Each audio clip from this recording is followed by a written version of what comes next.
So today we're going to attempt to fix an issue with this Webley Mark 6. I don't know how common this is, but I can find almost no information about it out there.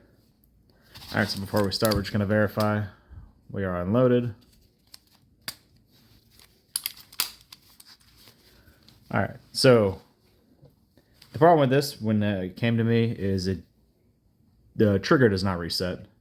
I can't find a lot of information about it, so we're just going to kind of go through it, see what we need to do. But from a firing position, once you pull, it does not reset. You have to release the cylinder, slam it back down, sometimes a few times to get it to reset. And it does it on every trigger pull. So we're going to see if we can't rectify this. I'm going to try and spend minimal time on this because I have minimal information. So we'll see what we can see, if we can figure it out. If not, we won't. So there's that. So unfortunately, when I first disassembled this, the barrel latch spring broke. And I thought I had this footage saved, but I didn't. So I'm just going to do a quick explanation of how to break this thing down. It's a single screw. Take that off. I like to leave them together so I don't lose anything. Set it to the side. You don't have to take off the barrel, but if you chose to, all you got to do is these screws right here. The barrel comes out. I'm a fan of not taking apart anything that I don't absolutely have to. So that's why I left it on.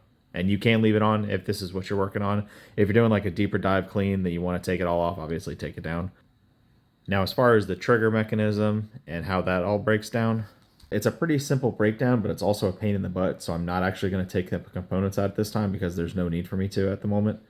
If you guys want to see this, if there's enough comments for it, I'll do it, but I'd prefer not to just because it is a pain in the butt to get back together. All right. I start with the mainspring. It's kind of the mainspring and hammer combo. So if you want to start by taking off this screw right here, that's going to release your hammer. And this mainspring is pinned in right here.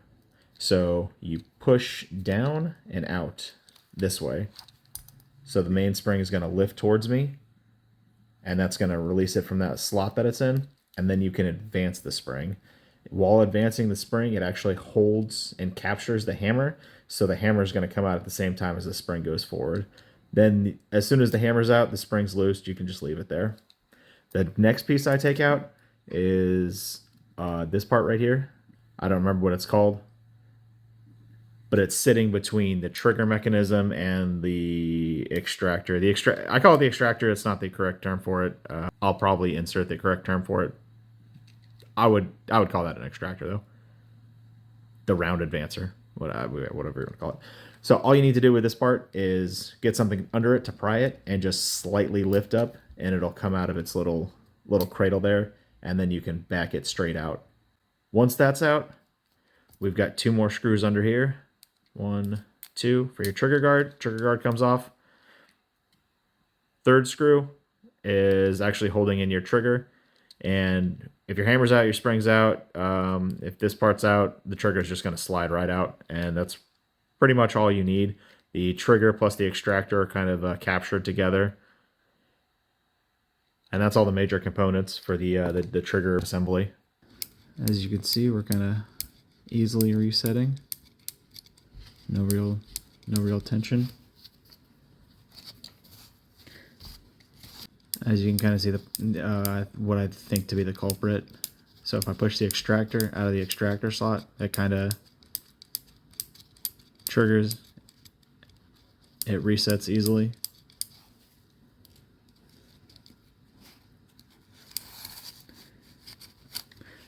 And if I advance the extractor to actually sit in the extractor slot,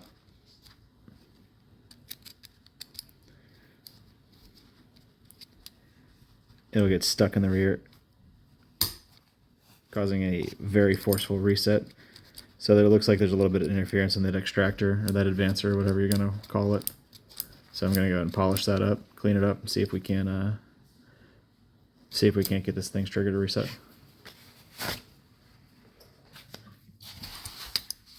Gotta come in from a different angle to show you what I'm talking about. So if I have put tension on this,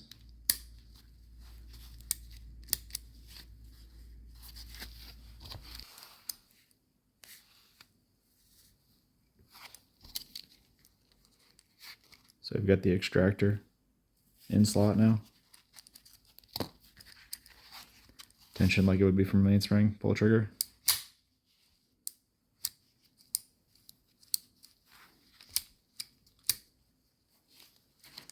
And now we're stuck. Extractor stuck up.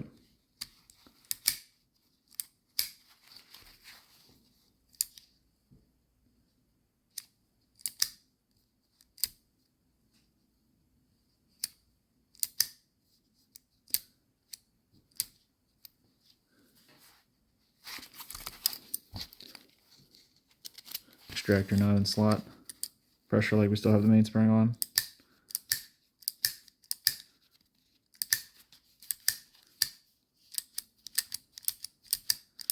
Alright, so we're going to go ahead and polish that extractor. Here I'm just using that pawl or hand, whichever term you prefer, because I definitely know what all these parts are called all the time. And I'm just checking it in that pawl slot. A little bit of material got mushroomed in there over the years. You know, 100 years of being a firearm can do that from time to time.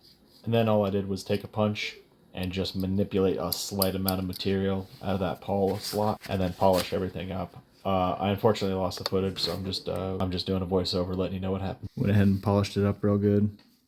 Halfway assembled, extractor's coming out. Minimal pressure.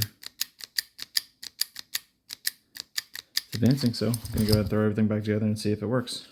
All right, the reassembly process is pretty straightforward. I start with trigger, so go trigger, extractor, have them linked together, pushed in. Next is going to be your mainspring auxiliary, which is this part. I went ahead and Googled it. Thanks, Google. I appreciate you.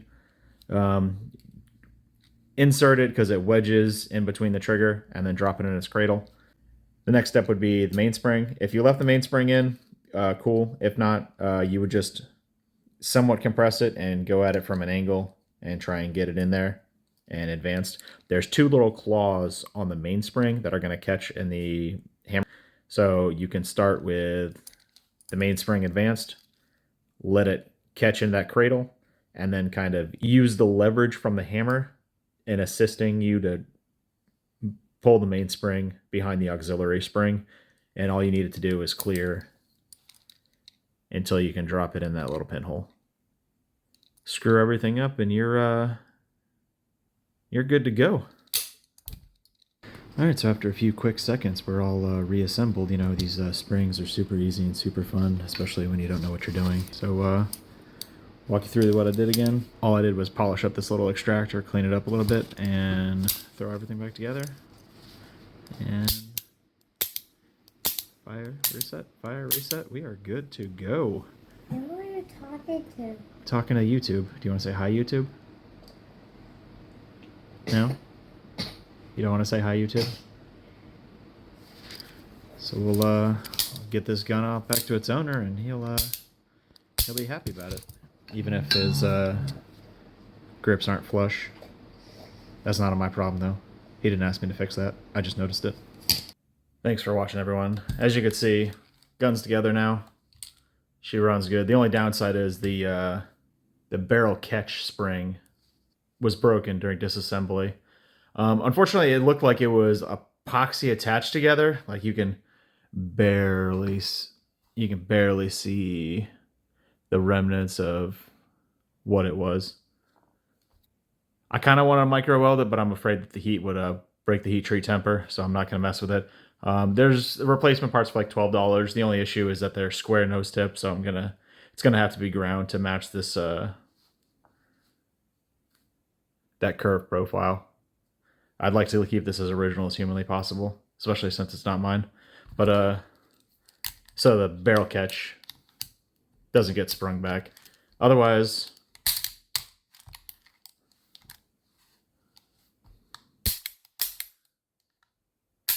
we were firing and resetting pretty consistently. I went ahead and let the customer know, and he's super stoked about it. He was thinking about getting rid of this, which would be a real shame, and now he's very excited.